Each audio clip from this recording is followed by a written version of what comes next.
I am Astrid Pavlovsky from Buenos Aires, Argentina. I'm a hematologist, and I work in Fundaleu, a clinical research center where we are dedicated to oncohematological diseases. And I am very happy to share with you some news about first-line treatment in CLL. I think we are moving very fast, and we are witnessing a better understanding of this disease, which is letting us having new treatment in CLL.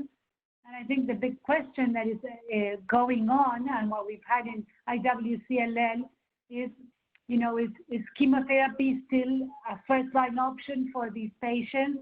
And also a big question is whether we should have fixed duration treatment or treatment until progression with these new drugs.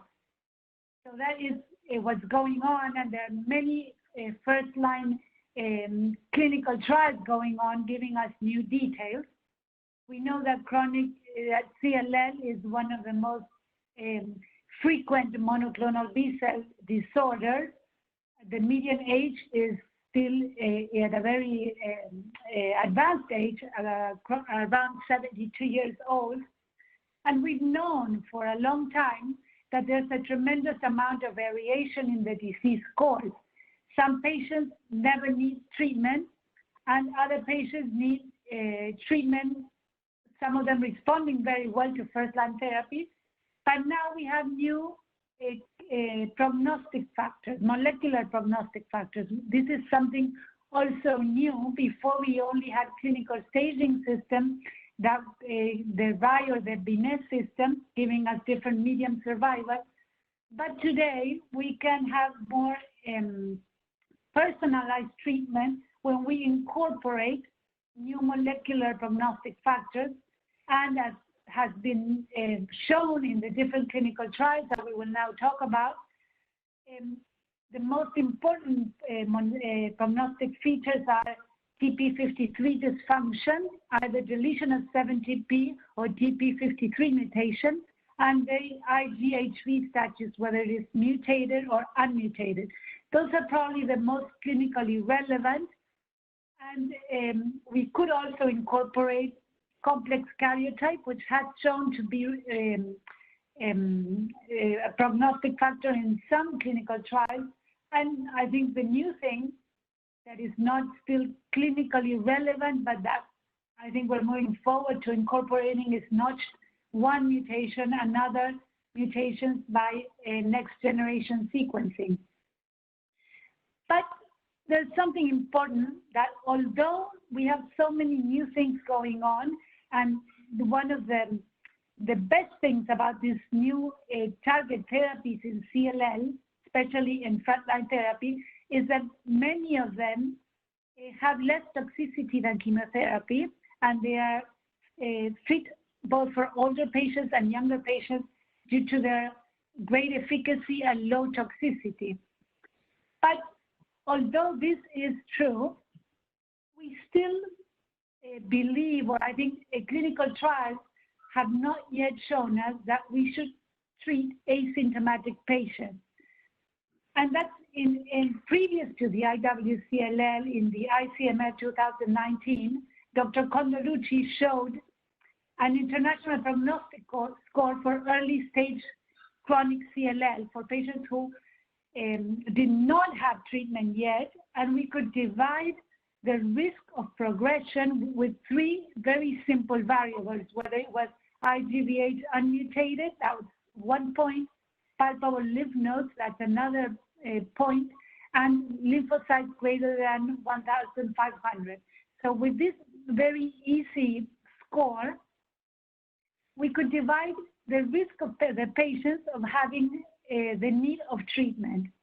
And what I found very interesting is that we can see that after 10 years follow-up, with this score, we can have, for example, patients who had a 0 score, a low risk. After 10 years follow-up, they had no risk of needing treatment. So the important thing about this is that although we are seeing lots of new drugs, we still have to keep in mind that many of these patients will never need treatment, and that so far, even though we have these new molecular risk prognostic factors, none of these risk factors are a criteria for initiation of treatment.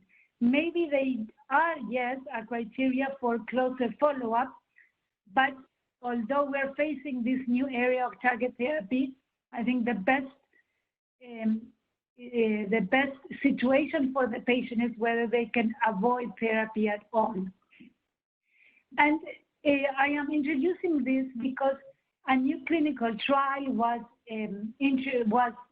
shown by the Dutch-German CLL study group, which is the CLL 12 protocol, where they screened 647 patients with no criteria of treatment initiation. These were asymptomatic patients, and they were stratified according to risk, and they were randomized 1-to-1 to either ibrutinib or placebo. Ibrutinib, as we all know, is a very effective drug both in first-line and relapsed patients. But with this, this is trying to challenge what the introduction I had just made, whether asymptomatic patients will be benefited with treatment, especially because ibrutinib has such a great efficacy and low toxicity. And what they showed, according to time to next treatment, was clearly what is suspected, that those patients who were in the ibrutinib arm had a longer time to next treatment. Almost 90% of the patients did not need treatment, but still those who were in the placebo arm at 36 months, more than 60% of the patients were still off treatment. So this is a very interesting, and it is trying to challenge our thought of not treating asymptomatic patients. So what can we conclude of this? Well, there's no doubt that if we give early treatment to this patient, the time to next treatment will be longer, but still, we do not have enough evidence to consider that we should incorporate this in clinical practice, at least not until seeing whether this results in a benefit in overall survival. So this is a very interesting clinical trial, but still it's not an everyday practice changing trial. So I think, as we said before, the clinical course of CLL is highly variable, and the challenge is to define which of the prognostic factors are relevant, maybe not to predict, they are relevant, to predict the prognosis or response to treatment. And with this in mind, we can look at the different clinical trials on first-line therapy, where they include new antibodies, new anti-CD20 antibodies, type 2 antibodies, and where we also have the new drugs incorporated in first line. We've known from the CLL-8 trial, which is the one that introduced FCR, that with this treatment, with this chemotherapy treatment, we have almost 70% of the patients alive in a long follow-up. But FCR, chemoimmunotherapy, has not the same results for every patient. And here we can categorize patients who respond not as well to chemotherapy, and this is due to IGVH mutated status, whether patients are mutated or not, and to their cytogenetics. We have a subgroup of patients in whom we believe that response to chemoimmunotherapy is not good enough, as patients with unmutated IGVH status, or which is really poor, and this is the subgroup of 17p deletions. And especially in this patient, but for the incorporation of new first-line treatment, we've got these new drugs, which are ibrutinib, idelalisib, and venetoclax. Ibrutinib and idelalisib in the BCI, ibrutinib with anti-BTK, and idelalisib with PI3K, and venetoclax, which is an anti-BCL2 molecule which is which is interfering in the apoptotic pathway. So, talking about first-line treatment, we've had in the IWCLL also the update and the relevance of the Alliance trial, which is a first-line treatment for older patients, for patients with comorbidity, and the arms were either bendamustine or rituximab, which is what we consider a standard of care for this group of patients, ibrutinib or ibrutinib plus rituximab. And we saw that there's a better progression-free survival in this group for patients who received ibrutinib with an 88% 24-month progression-free survival versus 79% for BR.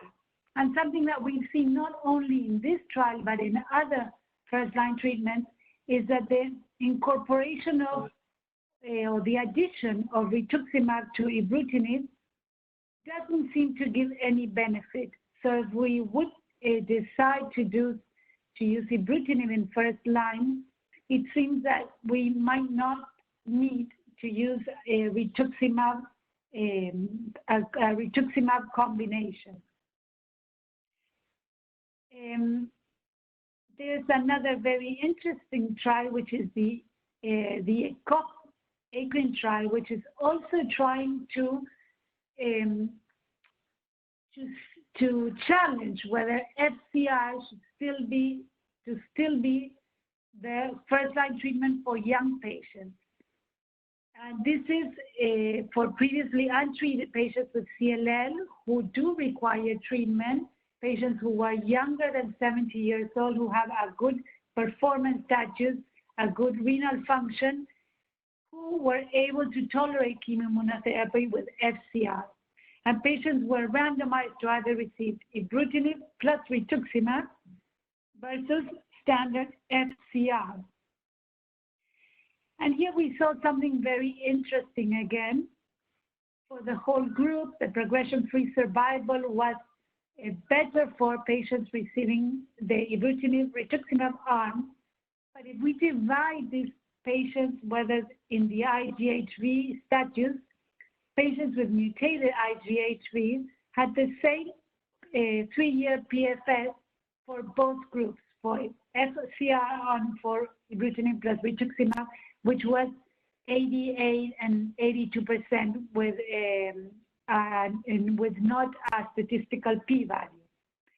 If we look at the group with unmutated IGHV status, then we see a very different curves with an important gap between them, with on benefit for the ibrutinib arm, with a 3-year rate of 89% for those patients receiving ibrutinib versus 65% for patients receiving FCR. So this shows us once again the importance, even in young patients, of having the IGHV status if we're going to decide to give immunochemotherapy in first line. Because in my opinion, immunochemotherapy is not dead, as we can discuss and some experts might discuss, because there's a group of patients who will have very good outcome, for patients who can receive chemoimmunotherapy, have a low risk of adverse event or treatment-related complications, and can still have a very good outcome. And the benefit of this is that it's a fixed treatment. There's no doubt about the benefit and the great step forward that we have given in the treatment of CLL with ibrutinib. But in the balance, we have to also consider that ibrutinib does have some side effects, and it's a long-term treatment.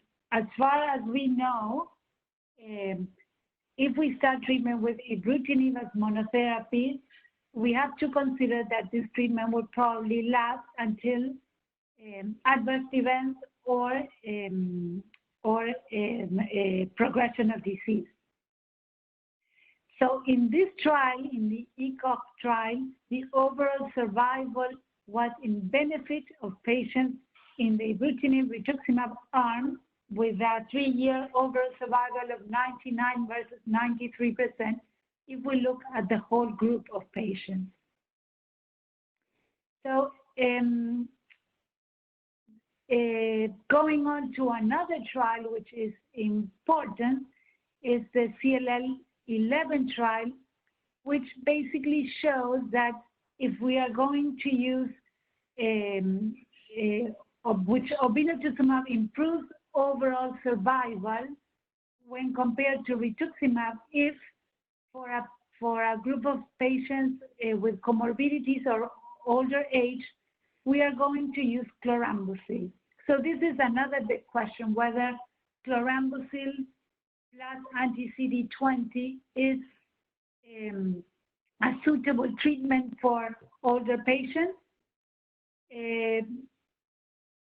This is a relatively well-tolerated treatment, and what this CLL-11 shows us is that if we are going to use chlorambucil, using obinutuzumab gives us a better progression-free survival and a better overall survival.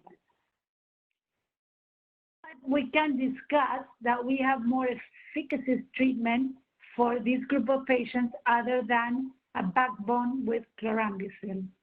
I think many countries of the world are still using chlorambucil, probably due to easy access to this drug and the lower cost.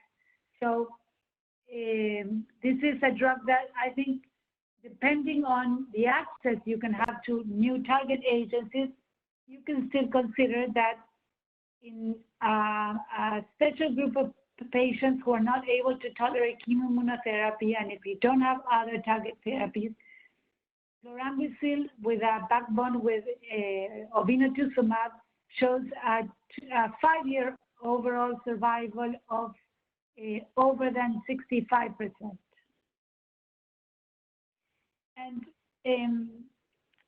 And going on with other new treatments in CLL, and following what we've known about the efficacy of venetoclax in relapsed or refractory CLL, we've also had the introduction of venetoclax for first-line treatment. So as I said before, we could talk about chlorambucil and obinutuzumab as a possible treatment for patients with untreated CLL and coexisting medical conditions. And we've also shown, there's also a new German trial showing this fixed duration treatment with venetoclax plus obinutuzumab versus chlorambucil plus obinutuzumab. One of the benefits of these new combinations using venetoclax in first-line treatment is the possibility of having a fixed duration treatment. So in this clinical trial, patients were randomized 1-to-1 to either receive venetoclax plus obinutuzumab for 6 cycles, and then continuing with venetoclax for an additional 6 cycles, so it's a 1-year long treatment, versus what we've just heard about chlorambucil, obinutuzumab, and then continuing for other 6 months with chlorambucil, also for 12 months. And not surprisingly, what we saw is a big difference in progression-free survival in benefit of the group receiving venetoclax plus obinutuzumab with a hazard ratio of 0.35 with a statistical p-value.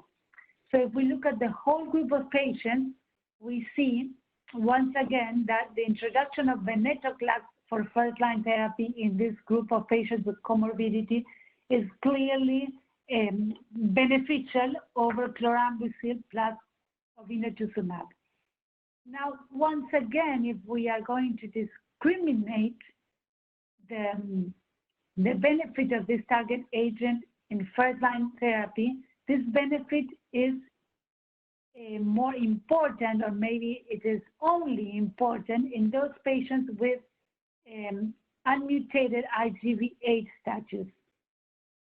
So once again, we see that there's a subgroup of patients, those patients with mutated IgV8 status, that can still respond to what we call all therapies. And then for the other group of patients, there's a clear benefit in the introduction of target therapy in first line and also in relapsed refractory setting, but most important in first line.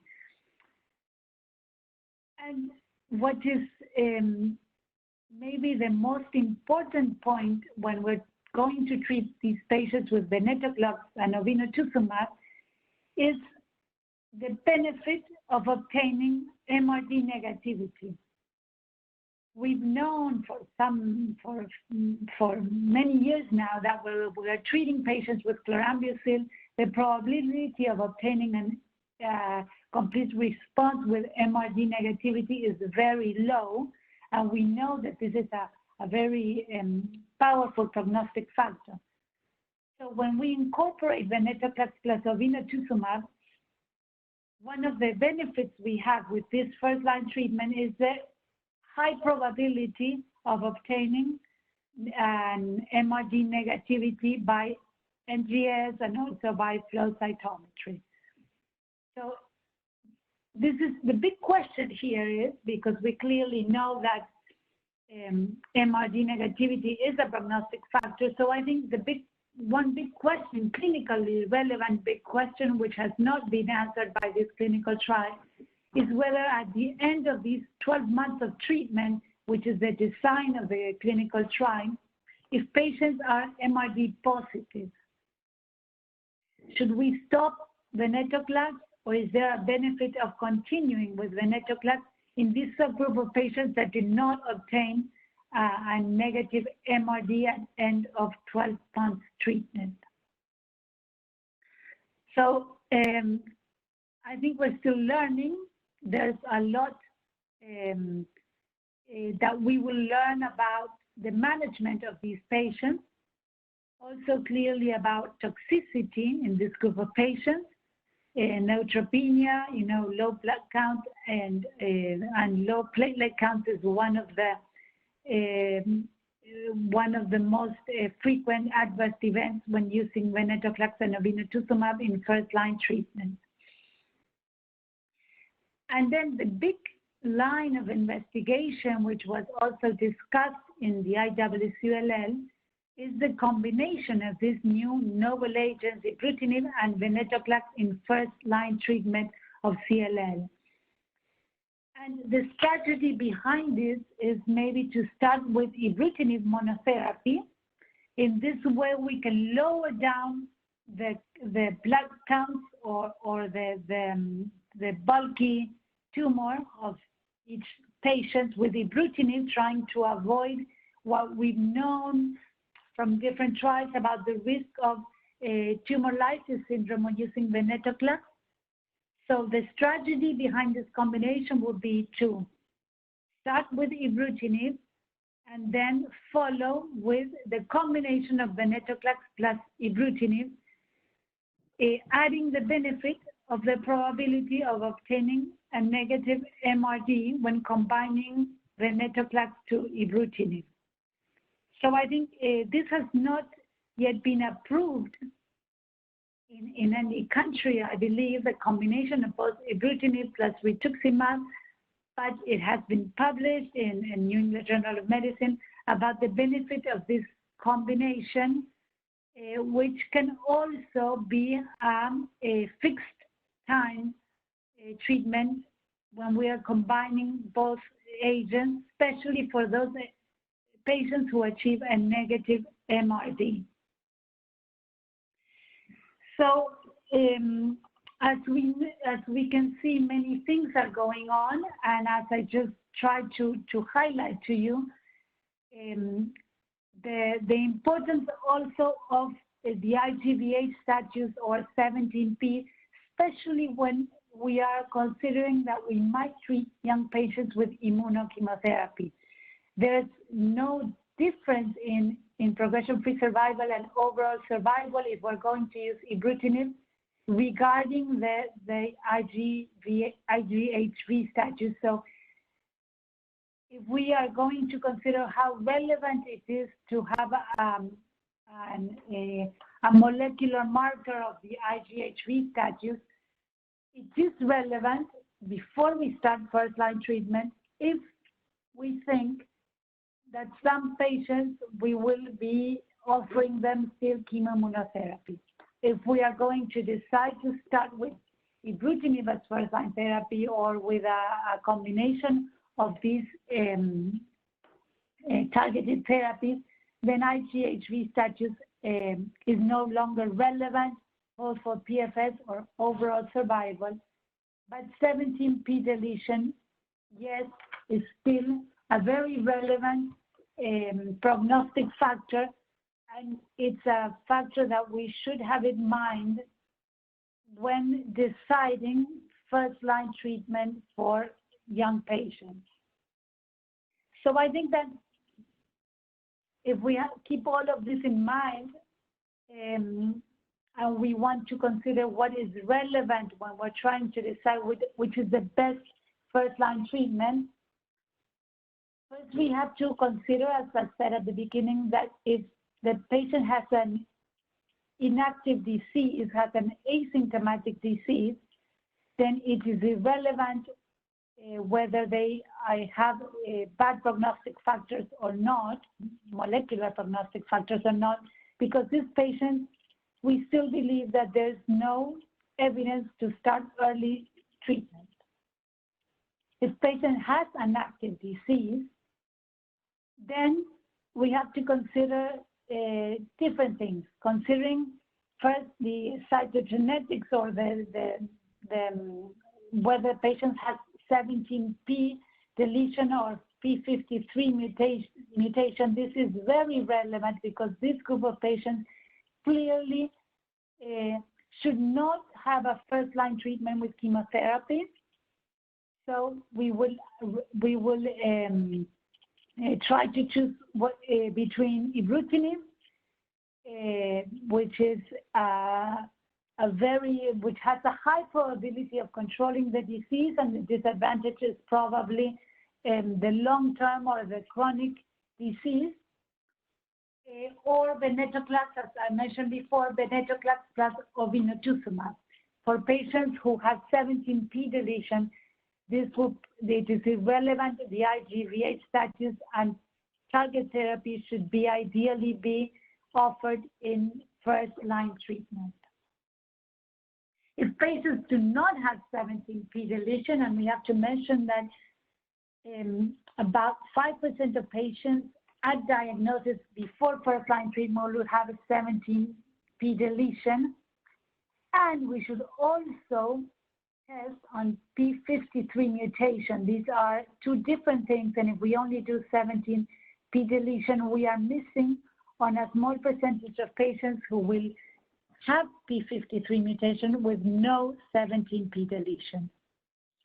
So for the group of patients that do not have these bad molecular factors, then I think IGVH status should be, it would be a benefit to have this result before we consider treatment. If patients have mutated IGVH status and they are young patients, FCR can still be an option, and this can be a big discussion. Many experts consider that chemoimmunotherapy should no longer be an option, but for this group of patients and patients who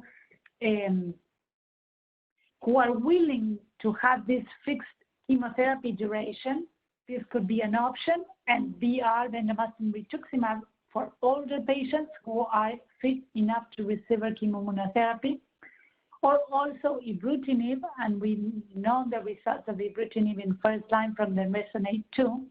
It's also an option. These, I think, should be considered and discussed with the patients of having long-term versus fixed duration therapy. And there's a lack of convincing evidence of benefit in overall survival between these two therapies. Once again, for those patients with mutated ITVH. For those with unmutated ITVH, I think ibrutinib, as published some years ago, or this new therapy with venetoclax plus obinutuzumab is an option. And for patients with which we consider slow go, then we should probably not offer chemoimmunotherapy, and then once again venetoclax plus obinutuzumab, or as I mentioned earlier, chlorambucil plus obinutuzumab or ibrutinib have to be discussed as a first-line treatment for these patients.